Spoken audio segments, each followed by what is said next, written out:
Hey y'all, I thought I'd make this quick video.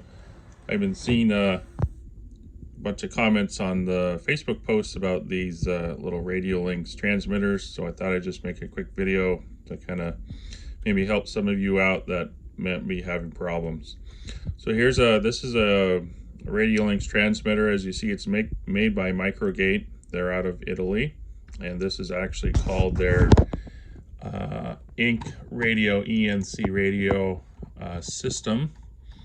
And if I go up on my screen here, so this is what it is. It's a Microgate product. It's a radio product, and FinishLynx uses them for the wireless start system, and they work really well.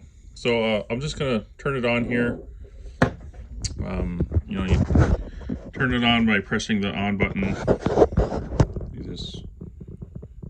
Just hold it down and then release it, and it'll come on. And as you know, as it comes on, it'll beep once it's turned on.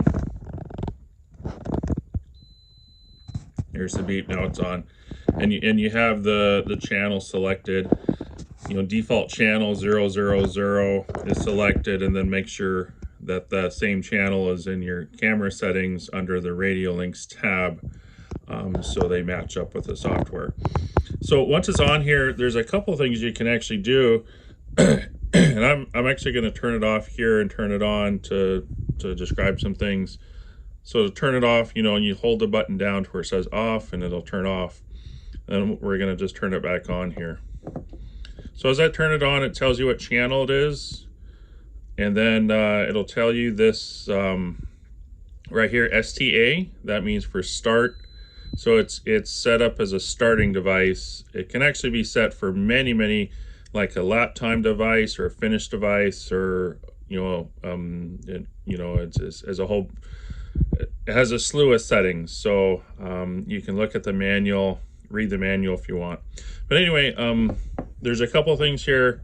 If you press the on-off button while it's on, if I can do this, it'll tell you the battery percentage. So if I just press the on-off button once, it'll blink, show you 100. That's the battery level, so 100%. So that's a good way to see the battery level. You can also, the Lynx program will also tell you if the battery is low. That's another neat feature, is when the transmitter here sends a signal to the Lynx program, it includes the battery level in that signal. And if the battery is low, it'll tell you on Lynx, if the battery is low, to tell you that you need to charge it. So there's a recent post that I saw about a user having problems with this, of the system not working. One quick way that you can see if the system is working is up here in the upper left. It says signal. If you press that button, it makes a signal, it makes an impulse. And if that starts your clock on the Lynx software, then you know the transmitter is working, that it's sending a signal. The Lynx program is receiving the signal, and it's being applied to your event.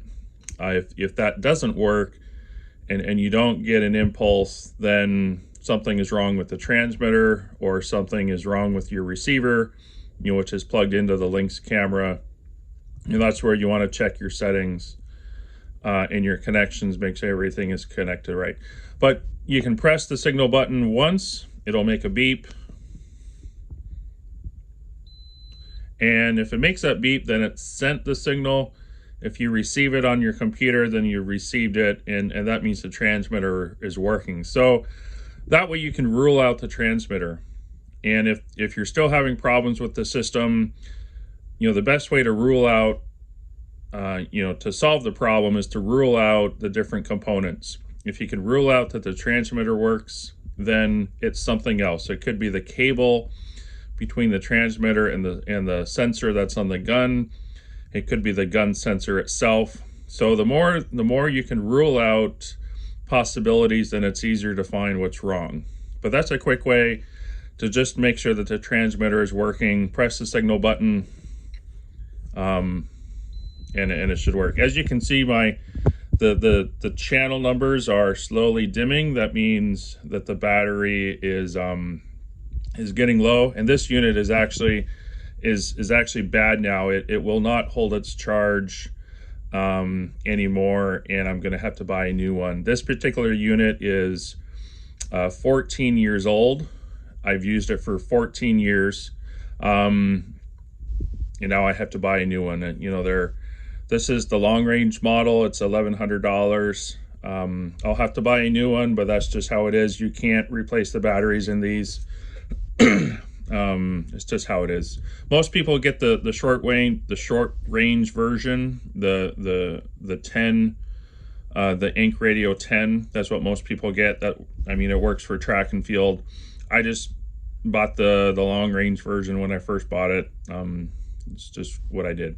But anyway, the short range version is about $800. The long range version is about $1,100. And when the battery dies, you just gotta buy a new one. One thing about the battery charging is, I think one way that this one has lasted so long for me is I only charge it when I'm going to use it. And once I plug it into the charger, and you got the little light here, you plug the charger in and the light will light up.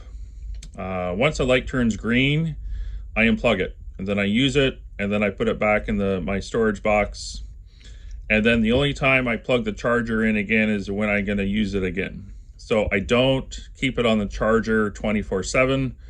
I think that would degrade the battery quicker. And I've had this for 14 years. This is the first time I've ever had to replace it. And I think that's just a testament. Just charge it when you need to use it. Take it off the charger, use it, put it back in your box. And don't keep it on the charger 24/7, because that would just degrade the battery. But anyway, they're neat little units. Just a quick thing, to make sure the unit works, just press the signal button.